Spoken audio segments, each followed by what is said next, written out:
Sean, thank you. Thank you for your time today. Really appreciate it. The theme of the conference, of course, is leadership, not necessarily your chef skills, which of course are well documented in all of these books. And anybody that wants to come to Nashville, please come to one of your many restaurants, which we'll get into later in the book. But what we're really interested in as a chef and a business owner is your thoughts on leadership and the future of leadership based on your journey. I think what's interesting about you as a leader, and anyone that knows me knows my note-taking skills in these obnoxious books. Maybe I'm overcompensating for something with the size of it, but I don't think I've written as many notes for anybody else that I've interviewed as I have you, because it's like a series of all these rabbit holes you end up going down in terms of the way that you think and operate and your incredible journey as well. So 15-year-old Appalachian boy enters into a kitchen that you described as a pirate ship, heavy metal, smoking table, and you decide this is a good idea, and not only a good idea, but you want to do more of it. I'd never seen anything like that in my whole life. I mean, there's an energy that exists in a kitchen during service that, I don't know, it's a place that I really enjoy being for some reason. And it's very interesting to be curious about that. And why would you want to do that for a living? Why would you want to put yourself under that much stress? But it's exhilarating. It's like a sport, you know. It's like you are up against it. You have to problem solve so quickly. And I made the decision early on that that's where I belonged. So in that decision making and your thought process, and other folks that we've talked to and seen interview you, there's this obsessiveness. It's the only thing you want to do. Single-mindedness. Is that when it happened? You know, I think you're born with those kind of personality traits. And I was definitely born with the obsessive gene. And I just hearing my mother speak about how I was as a child, I was always asking why. You know, I was just so curious. I want to know why things were the way they were, and I needed answers all the time. And now, you know, I know that's my personality. I love to investigate. I love to dive deep into things that I have no idea about. There's a bizarre obsession with not knowing something about a particular thing, realizing that I know nothing about it, and sitting there in that moment and being like, whoa, there's so much to learn, there's so much to investigate. So as a leader, with that level of detail that you go to, and forgive me, other people have described you as being obsessive when you get into something, guitars or hot rods or beans, which we'll also get into, beans and rice in your journey for saving Southern cuisine. As a leader, is that intimidating for other people that you're going to go to that level of detail because they might have some of that experience? Or is it part of you becoming a better leader to show people the level that they need to go to? It can be a little bit of both, honestly. I find it very interesting how we, as companies or leaders, attract a specific personality. And when you surround yourself with like-minded individuals, well, first of all, you can realize sometimes, like, whoa, that is a pretty obsessive way to live. And you can kind of have those moments of realization, but it also feeds it. And that's something I've been thinking a lot about lately, is this idea of community and who you let in the community and who you keep out of the community. And that's been one of my biggest lessons, really, over the last couple of years, is, you know, you shouldn't let the gate down, you know, for everybody. Right. Perfect. So Motorhead smoking kitchen pirate ship has not put you off. In fact, it's done the opposite. It's fueled the fire. And then 9 years later, you find yourself as the head chef at the Hermitage. And to use your own words, it doesn't go very well. You described yourself as not a very nice boss, people quitting. What made you not a nice boss? Well, I fell in love with this idea of being a chef by seeing it on TV. I'd grown up cooking nonstop. I grew up around food nonstop. But I hadn't been introduced to this idea that you could make a living by doing what my family did all day.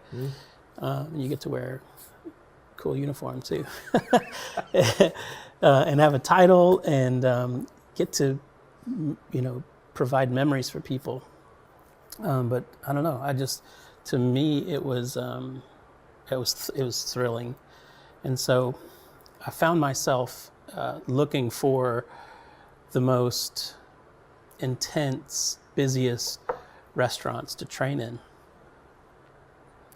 There's a very long period of training before you're handed the reins to a business or a restaurant or a kitchen. And those environments are very, very, very intense and very, very, very difficult because there's a lot of pressure to think quickly, to move quickly, and there's no room for mistakes. And so my only point of reference when I took that job at the Hermitage was this intense, super competitive environment. And it wasn't just the intensity of the boss yelling and screaming. It was the intensity of everyone else around you wanting to be better than the person beside them, and to advance faster, and to be the sous chef, or to get a raise, or to work the hardest station came with an enormous sense of pride.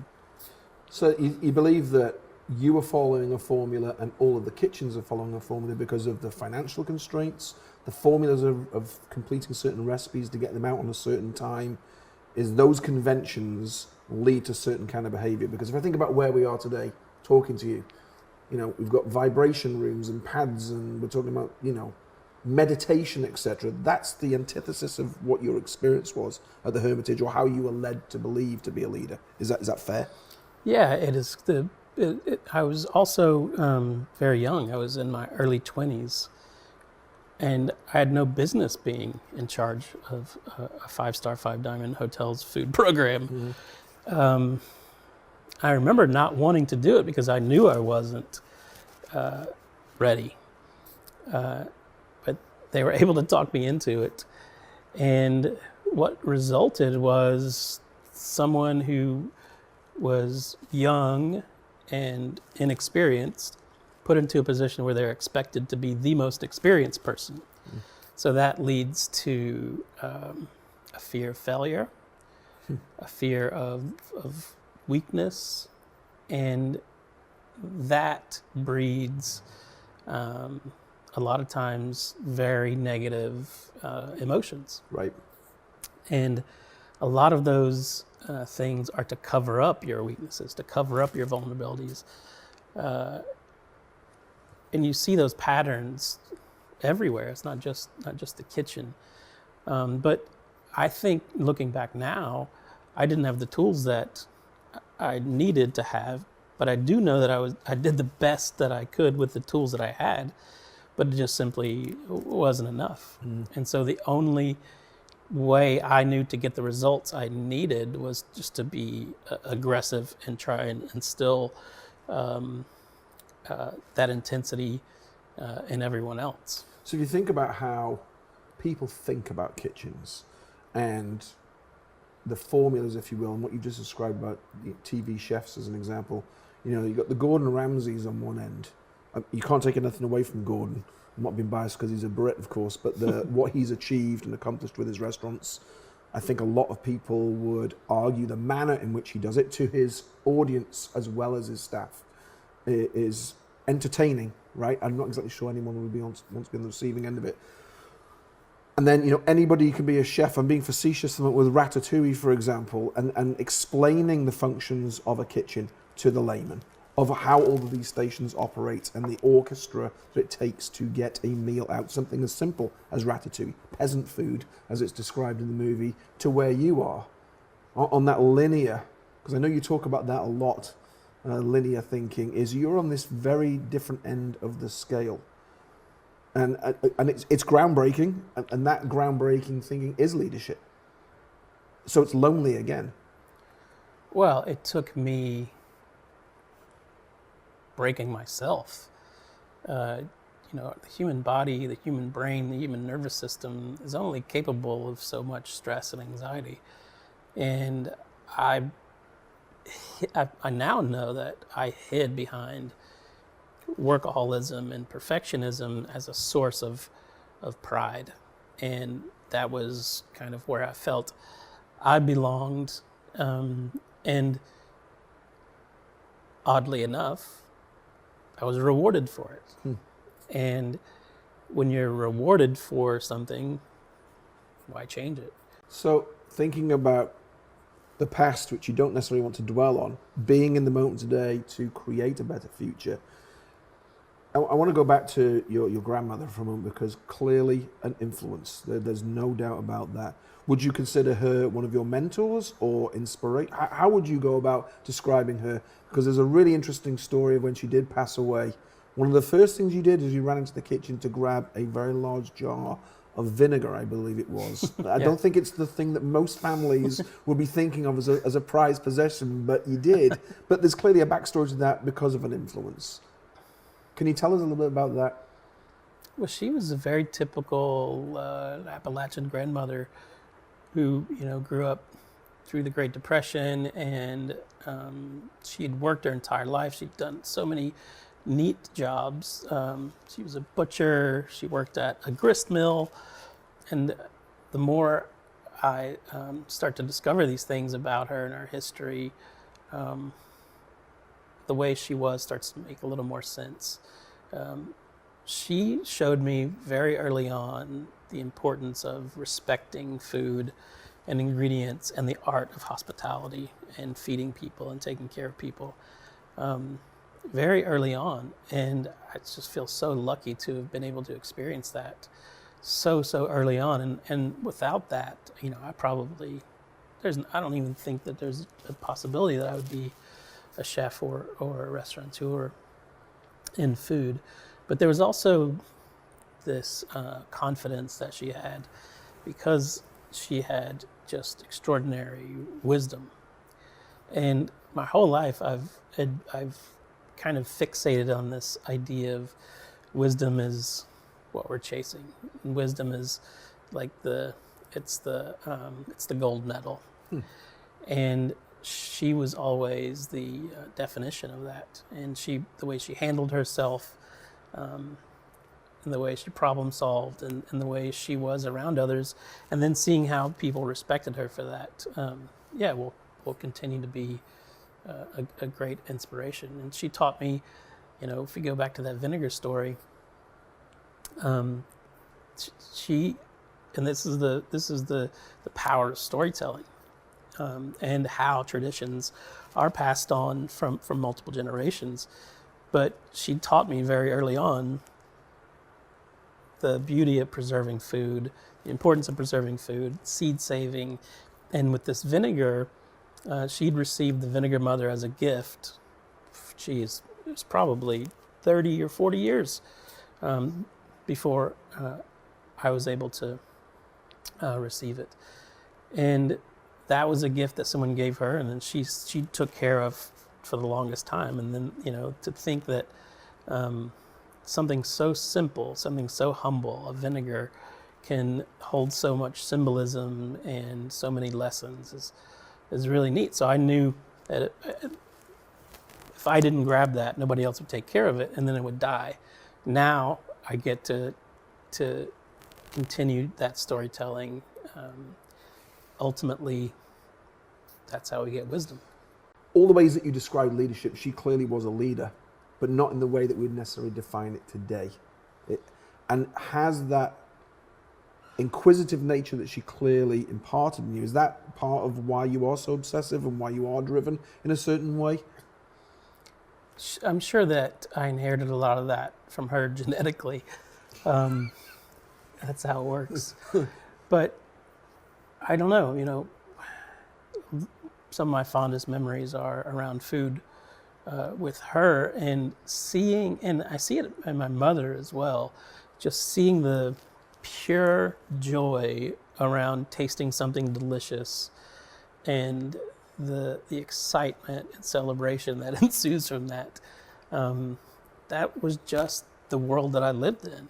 We were that passionate about those things, and that never left.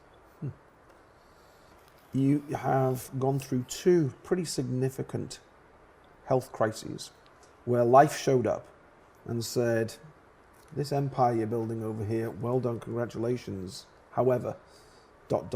And you didn't listen the first time. You felt that your leadership could get you through that. And then life came knocking again and gave you a second scare with an intervention from your friends who showed up at your front door, literally, from what I understand. Just like in the TV shows. Yeah, enough. And you do something that a lot of leaders are not going to do. You admit to yourself and everybody else, it's time to check yourself in, and you're going to go for a complete rethink. You end up at let me see, I want to make sure I get this right, the Meadows, out in the desert for 45, 60 days or something. There's no lying, there's no tech, right? I mean, you're being cleansed from top to bottom, not just mentally, but physically as well. You come out of that, and that's a very vulnerable place to put yourself, especially if you're a leader, and everybody's looking at you, and you've achieved a very specific level of success. I mean, what next? How can this audience of CEOs and VPs and global whatevers, they be looking at that and think, I'm never going to put myself in those shoes, but you did. And now here you are, and you're back on top of the mountain again. Kind of walk us through walking out of the Meadows and what that felt like, and what the sense of passion and determination was going to then look like. How was it different? I'd never been to any therapy in my whole life. I was 39 years old, never talked to a therapist, a psychologist, psychiatrist. To me, that was admitting weakness or fault or mistakes. And I'd just been trained to never show those things. No way. We fixate on this idea that leaders have to be the strongest or nobody's going to follow you. And I certainly live that way. And workaholism, perfectionism, those things worked for a long time for me. They really did. But then my body started telling me otherwise. And I ended up with an autoimmune disease, a neuromuscular condition called myasthenia gravis. And it's fascinating because it was the universe's way of saying, you're just not listening to anyone else or anything else. You got to slow down. You got to create some space to realize what's actually important, what success really is to you, or else you're not going to be around. Period. You can't get a whole lot done when you're not around. So I ended up discovering the Meadows, which I think is the most wonderful place on earth. It changed the course of my life drastically. For 45 days, I studied myself. I studied my childhood. I studied my career. And I discovered a lot of answers to a lot of things. And the whole time, these counselors are saying to me over and over again, if you want to stay healthy and embrace recovery, you can't be in the restaurant industry. You have to find another career.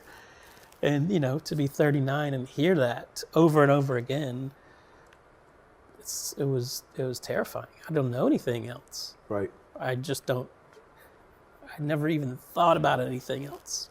I never considered any other career path from the time I was 15 years old. And so, there was a moment where I realized, well, these people are really smart. They're way more intelligent than I am. I should consider these things. I should really, really listen. Is that part of leadership as well then, or is that part of you to have to listen to somebody else? And because you're delegating your body out to somebody else, like you would if you're going to a doctor. But this is a team of people that's not just about your body's health, it's your mental health as well to get you to a place. That is the secret to leadership, is opening yourself up and to vulnerability. That has been one of my biggest, if not my biggest, lesson, is ask for help. That phrase never entered my world or my mind until that moment. But what resulted was me realizing that I kind of feel like I'm born to handle food and to cook and to serve food to people and create restaurants and create memories. And so I started realizing that they were right. And it helped me realize quickly that I had this ability to make those changes. And maybe I was meant to contribute to this industry in a different way that had nothing to do with the plate of food. Maybe I can start this process of creating a healthier place to work. So if I think, and this question is not written down, I want to build on that. If I think about the audience and some of your peers that can be speaking at the conference, you're talking about your skill set and training to make a plate of food. But your previous answers about your grandmother was about the hospitality and the reaction that someone's going to get from that experience of what you've created. But some of the other folks in this conference make pet food, jars of jam, milk, chocolate bars, detergent, pharmaceuticals, and is that part of your wisdom here? Is to say it doesn't really matter what you make; it's the responsibility that goes with it, and the experience of that delivery as well as the consumption. Are we tracking you correctly? What a privilege it is to provide happiness or joy for someone. And you can do that a million different ways. And if you're lucky enough to have a job that allows you to create something that makes someone else's life easier or more enjoyable, that's the greatest privilege of a lifetime. So in the conference in December, we talked about the future. We talked about the year 2035, and now we're talking about leadership. And the next one, we're going to talk about creativity and design. Is that how we should all be looking at it in terms of how the world has changed and what we've all experienced in the last 4 years? Is that the emotional side of leadership versus the dictatorial side of leadership, which is how we were all trained, to go back to one of your earlier answers? Well, I have spent the last 4 years studying the work of a psychologist named Alfred Adler. And he was around with Jung and Freud. And his theories were so simple that he was almost dismissed. There's no way these theories can work. They're just too simple. Life is way more complicated than that. Life is way more complex. And he was always saying, no. Life is pretty easy. We are hardwired to belong to something, to be connected to something. And if we can find something that we feel like we belong to, or that we have some sort of ownership over, and we wake up each day and give an honest effort to make positive contribution to that thing, that's all the worth we'll ever need as human beings. Let's talk about how he approached that, the simplicity, the linear fashion that he approaches things and declutters things. Because your menus and the way that you cook and the way that you present things like the tasting menu upstairs, you do a very similar thing. Is that fair to say? It's interesting. He was obsessed with trust and encouraging everyone to never question anyone's choices or decisions, but to just trust. Wow, what a complex thing to even try and fathom. We're supposed to trust everyone, complete strangers. And as chefs, and especially in a tasting menu only restaurant, that's exactly what we're asking people to do is, you're not gonna have choices in what you eat. You're just gonna have to trust us because we have this idea of what a great experience is for you today. And we just want you to try and sit back and trust us and experience it. Recently, in the last few days, I've been going back and touching up our handbooks for the restaurants. And we got to a place yesterday where we wanted to define and redefine and take another look at our core values. And of course, my brain always goes back to Adler and his simple theories. And what we came up with was 4 words, 4 ideas, 4 theories: kindness, appreciation, respect, and trust. CART. And that's been on my mind a lot lately. If those 4 things can exist at all times within an interpersonal relationship or within the decision-making process, you can't go wrong. Every day we're just training. That's it. We're just training. And once I started thinking about it that way, it gave me more compassion for the mistakes of others, because you make mistakes when you're training, and then also self-compassion for myself. And so I'm going to continue to expand on that as the leader of this team. So does that come from let's get into the philosophy of your leadership now there are several. There's the community diamond, there's Adler, clearly. There's the circle of competence. Is that right? Did I get that one right? The triggers that come with that. So there's another 4 things that you use. But let's start with the community diamond first, because that means outside of these 4 walls as well. Adler talks about units of community, and I'd never even thought of it really that way.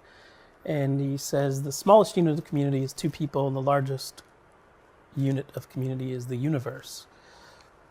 And that made me really start thinking about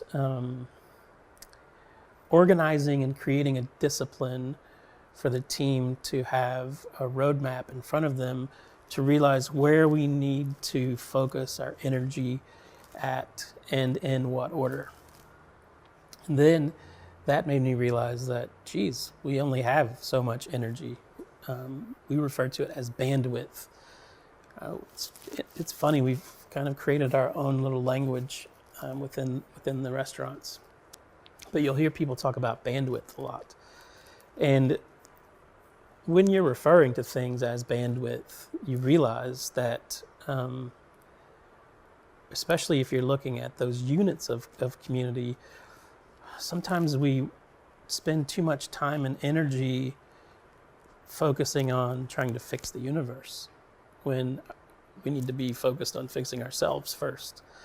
And you hear it on the airplane when you're instructed to put the mask on yourself before helping others. And I never even thought about that until I started studying psychology. But we as a group and as a restaurant know that our responsibility is to take care of our guests.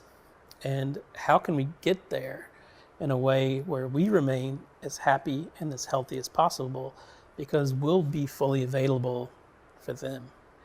Check this theory out.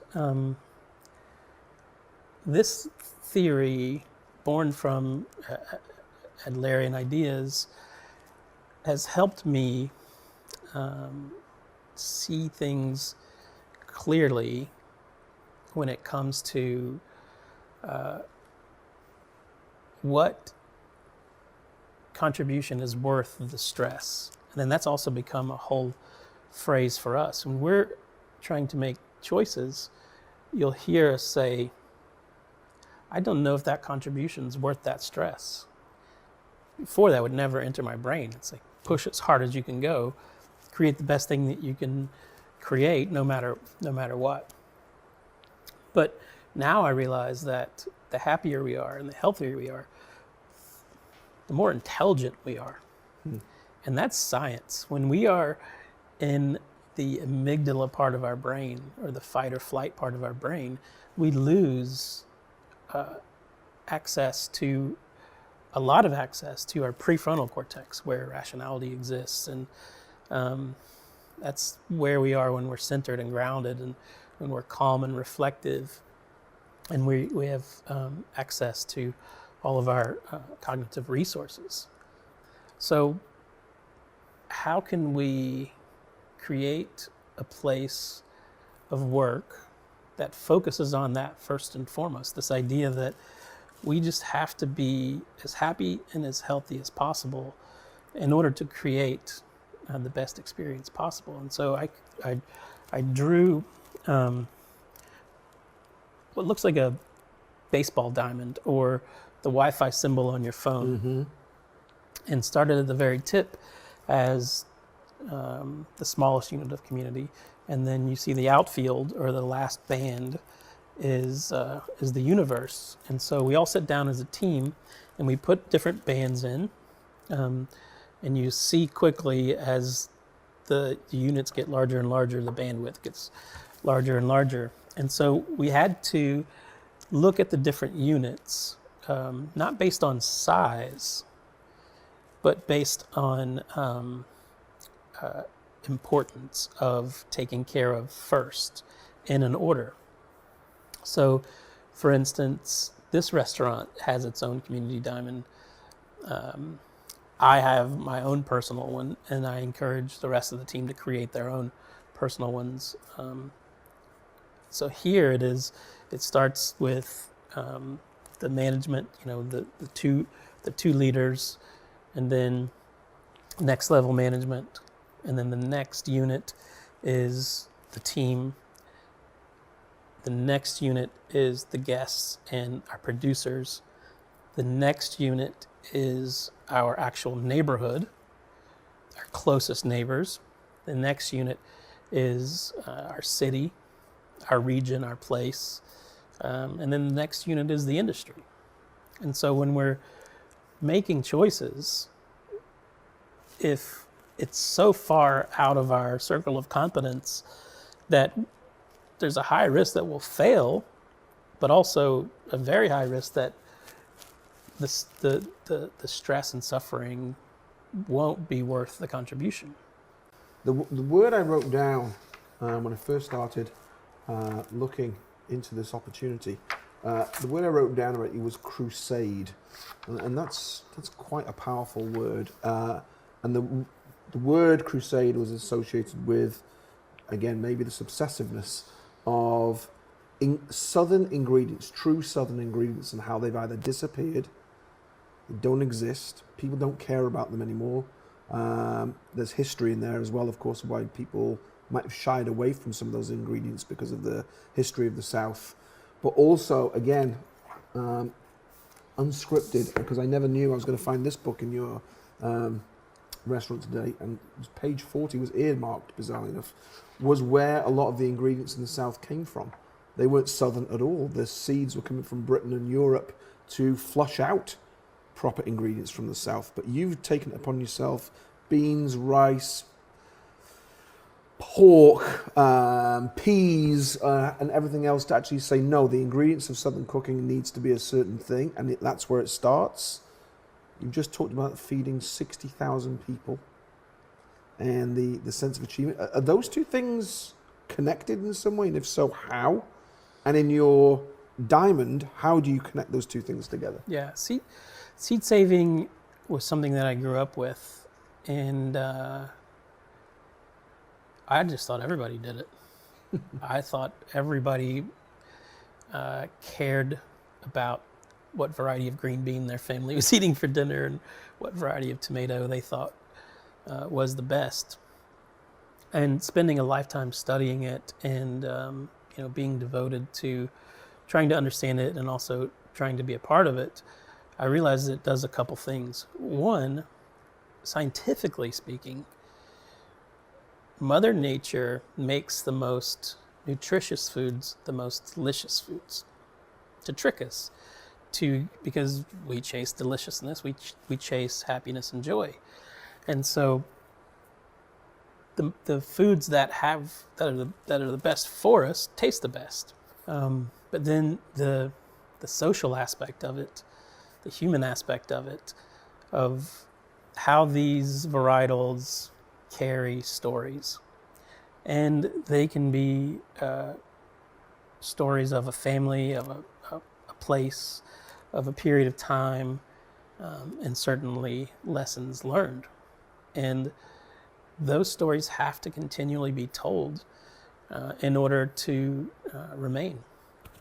If we don't know the history of the mistakes that were made, we'll continue to make those mistakes over and over again. So as difficult as it is to even think about slavery existing in a place and that being something that was accepted, to me, that is just one of the most mind-blowing things. It wasn't that long ago. Right. And when you eat at a restaurant that cares about raising awareness and ingredients, those ingredients can start a conversation at a table that can lead to realizations for people. And that's another reason that seed saving, I think, is critical to the advancement of a culture. Maybe the next presidential debate, they should sit down and have dinner versus standing behind two podiums. That might make life a little easier. So when you say enough is enough today, with this community that you've built and the businesses that you have, can you tell the audience what that really means? For me now, especially, it goes back to this theory based around what can we contribute and achieve versus what can we contribute and achieve while remaining happy and healthy. I'm going to choose the happy and healthy one. I hadn't even considered that path.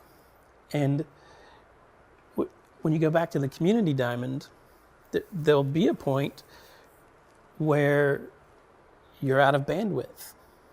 You don't have the resources, the time, the energy, the money, whatever it may be, to move to the next unit to try and contribute to. And that's it. That's all you need, though. And that's your circle of competence. And so, does that come with a certain level of bravery, though? Courage is everything. Adler talks a lot about it, the value of courage and the importance of encouragement. It takes a lot of courage to say, maybe this is it. Maybe this is all I need to do. I want you to explain to the audience a little bit more about what you've done here specifically for your staff. Massage, vibration mats, whatever one of those is. Maybe we can go stand on one or lay on one. I don't even know what you do with it, to find out why these things are beneficial. Because as the world has changed, as we need more empathy, as we need to be more emotionally connected to our consumers and our audiences and our staff, workforce, however it's going to be referred to, you're already there. And I guess my question is, for the audience maybe, is how on earth do you scale that? if you are one of these mega organizations, well done, you can do it in one location in Nashville. What am I going to do with that? The clarity that comes along with being content will naturally breed better ideas, will naturally inspire better practices. When things happen naturally, I've found, instead of just being totally forced, you're going to experience, in my opinion, more success. And that's crazy to think about. Moving forward is actually about kind of stepping back and creating the space around yourself and your team to be able to think clearly and have this clarity, to be sure that you're doing the best that you can in that moment with the tools that you have. So how can I provide that clarity for a team in the middle of a restaurant, during a busy service, even prepping for a busy service, just a restaurant in general? So that led me to studying the nervous system and the brain and triggers. Triggers are a fascinating subject. When a trauma occurs and it goes unresolved in our bodies, it gets stuck, and a neural pathway is formed. Well, that neural pathway exists to protect us from this trauma ever happening again. But if it doesn't know that the job is complete and you are safe, it will haunt you for the rest of your life. And our first unresolved trauma neural pathway occurs when we're born. Mm. And then we spend our lives collecting them.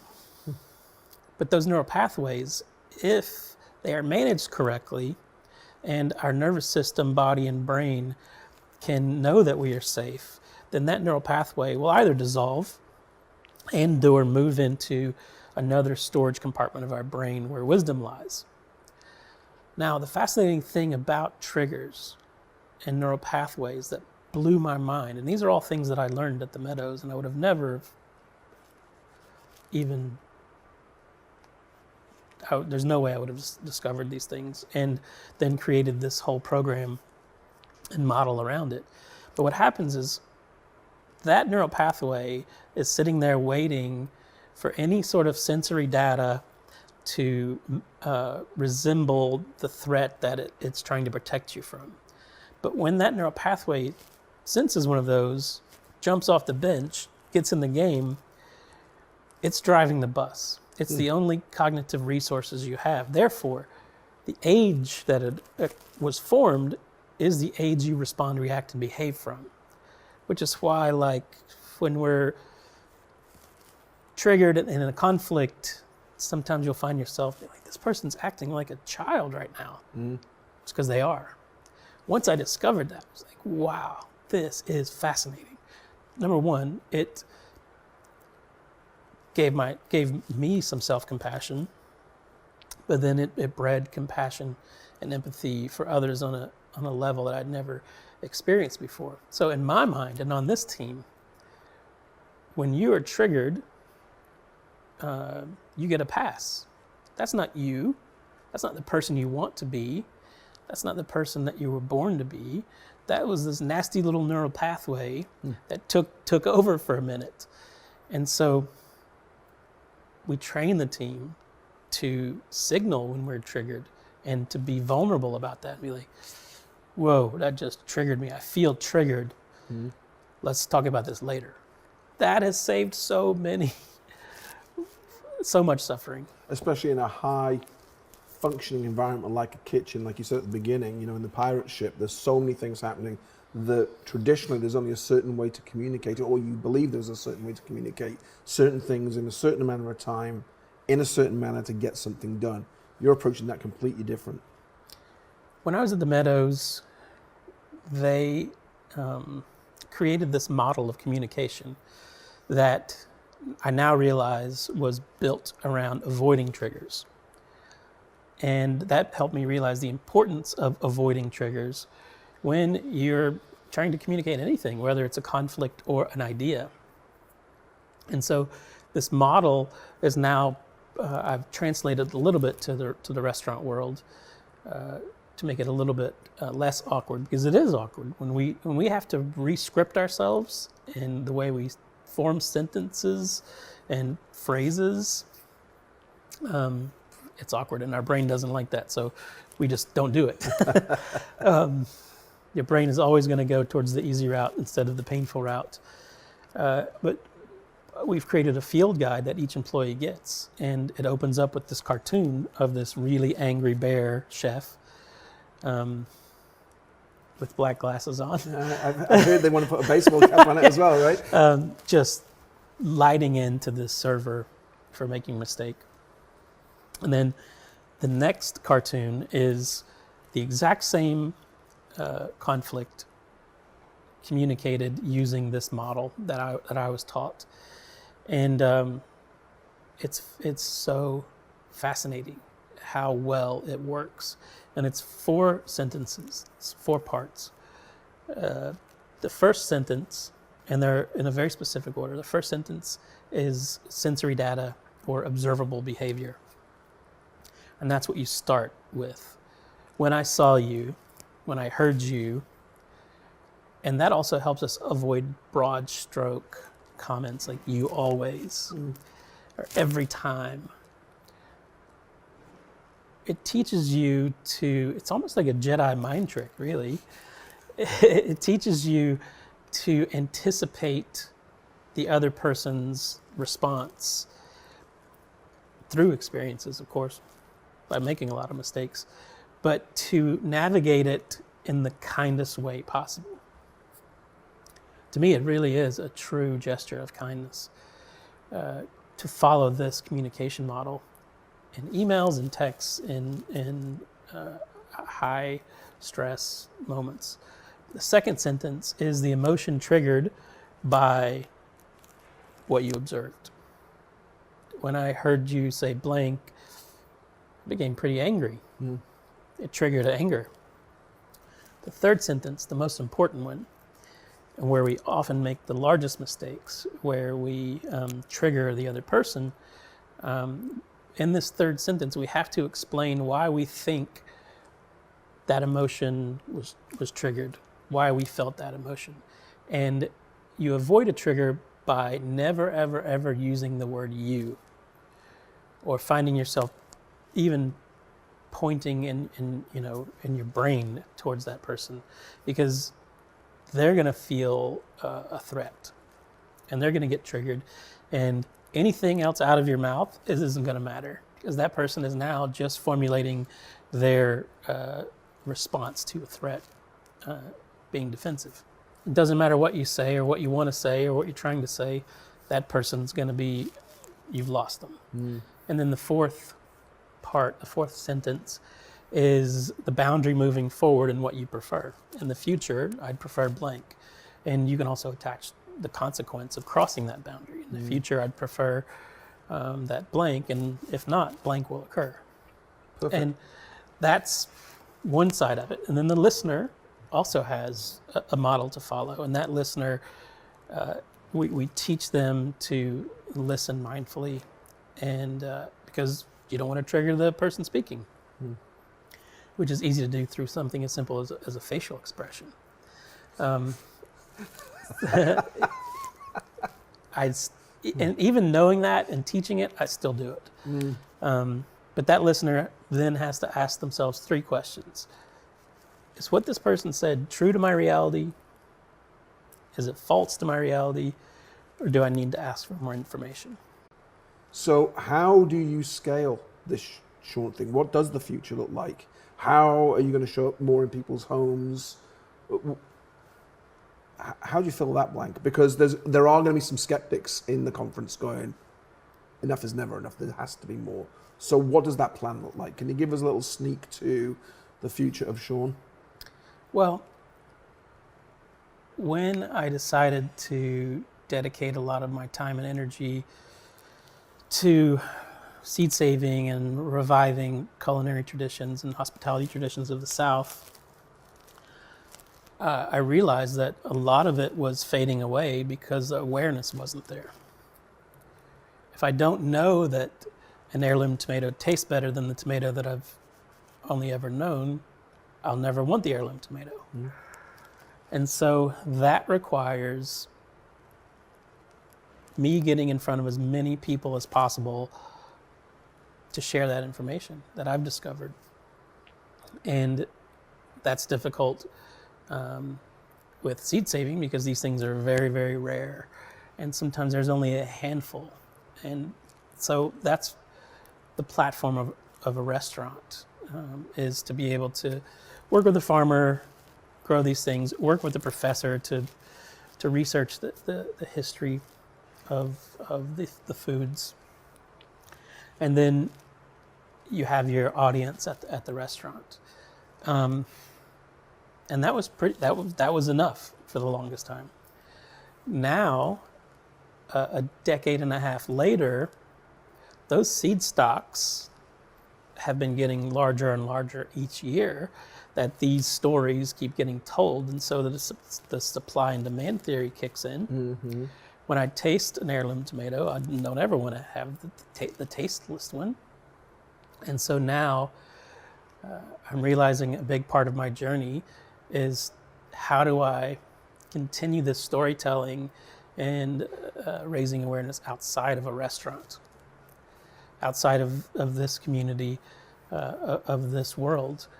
And I got my first taste of that when I decided to take some heirloom corn that I'd been working on for a long time, that I was and am super passionate about the flavor of this, the story of it.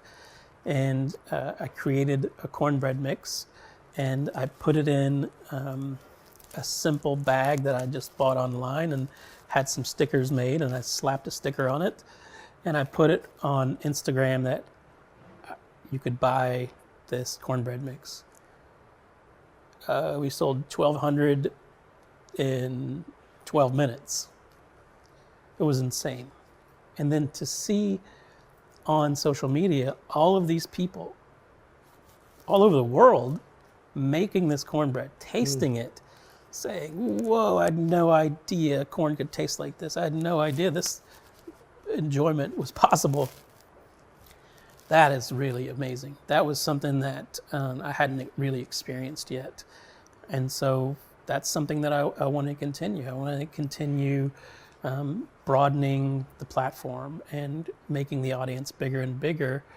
And what a fun journey to be on for the next 40 years. So, wink, wink, maybe in the future, opening our pantry doors, there will be your face looking back at us with proper ingredients, or in our refrigerators, or in our retail supermarkets, to get those better ingredients back in people's kitchens. Is that a fair, broader summary of what you've just said? Yeah, if I can close my eyes and imagine people all over the world tasting and experiencing what I've been able to taste and experience, geez, that just makes me thrilled and just so happy, and what a privilege that is. So I'll spend the next half of my life hopefully creating things that will end up in people's homes and will be available outside of the restaurant. Perfect. I want to go back in time for a moment and back to that 15-year-old boy. If you could just jump back in time for 15 minutes to walk into that kitchen, sit at that table where the cigarettes are, turn the music down a little bit, and have 15 minutes with yourself, what advice would you give yourself? Imagining that and kind of in like almost a dream state, picturing myself walking in to that space and that time, and being able to sit down at a table like this and have a discussion with myself. I mean, that's just a flood of overwhelming emotions just thinking about it. But I know now that, and this is the advice that I would give that very skinny 15-year-old, even though it may not seem like it, everything is exactly the way it's supposed to be. It's that simple. Everything is exactly the way it's supposed to be. It is your responsibility to be curious about why it is that way and what it is you're supposed to be learning. And that's growth. Are you telling yourself to trust yourself and back yourself? Is that what you're saying? Intuition is a curious thing. Do we trust our intuition? Do we question our intuition? I don't immediately trust my first thought. I don't immediately trust my intuition. Most of the time, it's the correct choice, but I encourage myself and others to expand beyond that and be curious. And it's the same thing with creating a plate of food. My first idea, I'll throw away because that's the most obvious one. That was easy. That was too easy. What's the second, third, and fourth iteration of this if I were to push myself? And it's the third and fourth ones where I create something new and I make a new discovery and I grow exponentially. That's the road less traveled theory, right? Mm-hmm. The one to the left that's more traveled is the easy one, even though they might end up in the same place. What's kind of your parting wisdom of where you are in this journey and how much the world has changed? And what do I mean by that? Because it's a complicated question. What does leadership mean to you? What do you think the definition of leadership is? How would you, on a one-pager, say that? Yeah. Leadership is realizing that we don't know anything and we have so much to learn.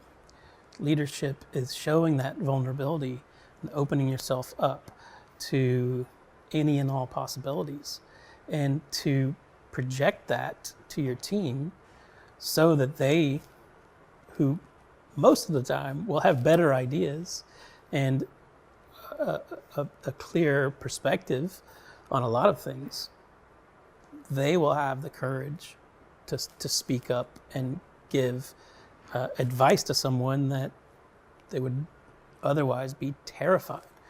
We're all the same. And if we can remain in what Adler calls a horizontal relationship, where one person doesn't feel less than, one person doesn't feel better than, then we all remain curious together. And that's community.